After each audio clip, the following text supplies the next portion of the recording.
عالم عرب میں ایک مشہور واقعہ جس نے صبر ایوب کی یاد تازہ کر دی. ویسے تو میڈیکل سائنس کے اندر 19 سال 20 سال کے کومے کی ہسٹری موجود ہے کہ 19 سال بعد بندہ کومے سے واپس آیا ہو. یہ ہسٹری موجود ہے. یہ بند کر دیں یار, یہ ہسٹری موجود ہے. لیکن عالم عرب میں, سعودی عرب میں یہ اخبارات میں خبر چھپی کہ ایک بندہ 14 سال کومے میں رہا. اس کی بیوی اور اس کا ایک بچہ ہر روز ہسپتال میں 2 دفعہ آتے تھے. جو ملاقات کا ہسپتال میں ٹائم ہوتا تھا وہ روزانہ آئے. 14 سال کے اندر انہوں نے ایک ناگا نہ کیا. وہ بچہ ہر روز اپنے باپ کو غسل دیتا, اس کی غلاظت کو صاف کرتا, اس کو اچھی طرح نہلاتا. اس کی بیوی آتی ہر روز. ڈاکٹروں نے تنگ آ کے اس کو کہنا شروع کر دیا کہ آپ ہمیں اجازت دیں, ہم اس کی آکسیجن وغیرہ یہ جو مشینیں اتار دیں. بیوی بچے نے کہا یہ حرکت نہیں کرنی, ہم اپنے اللہ سے پر امید ہیں کہ ایک دن. بیوی نے کہا میرا خامن صحیح حالت میں بیٹھا ہوگا, اور بچے نے کہا میرا باپ ایک دن بالکل صحیح سلامت ہوگا. ہسپتال والے امید چھوڑ چکے ہیں, عملے والے امید چھوڑ چکے ہیں. ان بیوی اور بچوں نے امید کا دامن ہاتھ سے نہیں چھوڑا. 14 سال گزر گئے. 14 سال بعد بیوی ایک دن ہسپتال میں داخل ہوئی. کیا دیکھا؟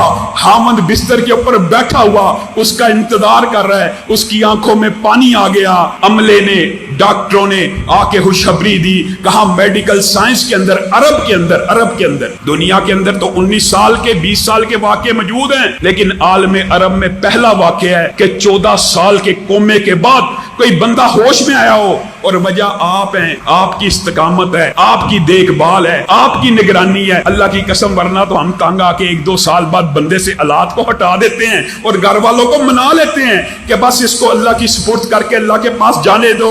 تم کیا عمل کرتے تھے؟ بیوی نے کہا میں گھر جا کے اپنے رب سے دعا کرتی تھی, اللہ ایک دن میری زندگی میں ایسا لانا کہ میں اپنے خامن کو اپنی آنکھوں سے تندرست دیکھوں, اور یہ میرا جو بچہ ہے یہ محلے کے غریبوں کے اندر خیرات اور پیسے کو تقسیم کیا کرتا تھا, اور ان کو پیسے دینے کے بعد کہتا تھا میرے باپ کے لیے دعا کرو کہ میری زندگی میں ایک مرتبہ میرے سر کے اوپر شفقت سے ہاتھ پھیرے.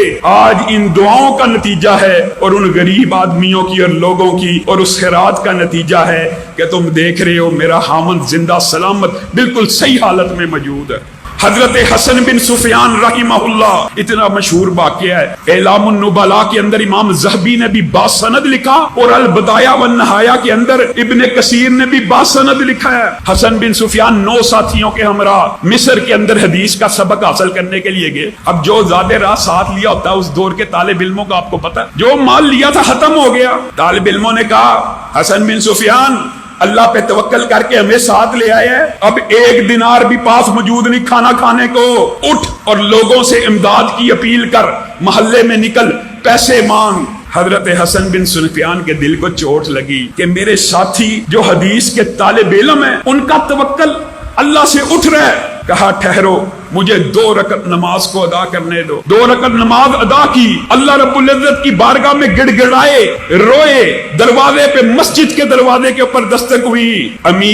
مشہور امیر گزرے امام احمد بن ابو العباس الترکی کا قاصد آیا ہے. کیا لے کے آیا ہے؟ 9 تھیلیاں لے کے آیا ہوں. 9 تھیلیاں کس لیے؟ ہر تھیلی کے اندر سونے کے 100 دینار موجود ہیں. کس لیے؟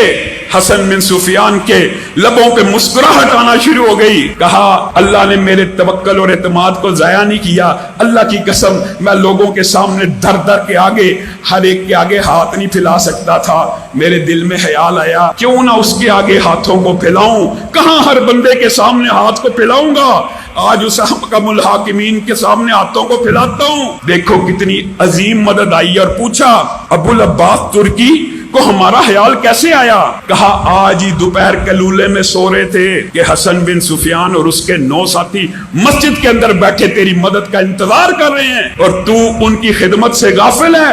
انہوں نے ہمیں حکم دیا ہے یہ 900 دینار سونے کے پہنچا دیے جائیں, اور کل وہ خود تشریف لائیں گے. پھر مصر کی بہت بڑی جامع مسجد ابو العباس ترکی نے حسن بن سفیان کو بنا کے دی, اور اس کی ارد گرد کی ساری زمین حدیث کے ان طالب علموں کو عطا کر دی.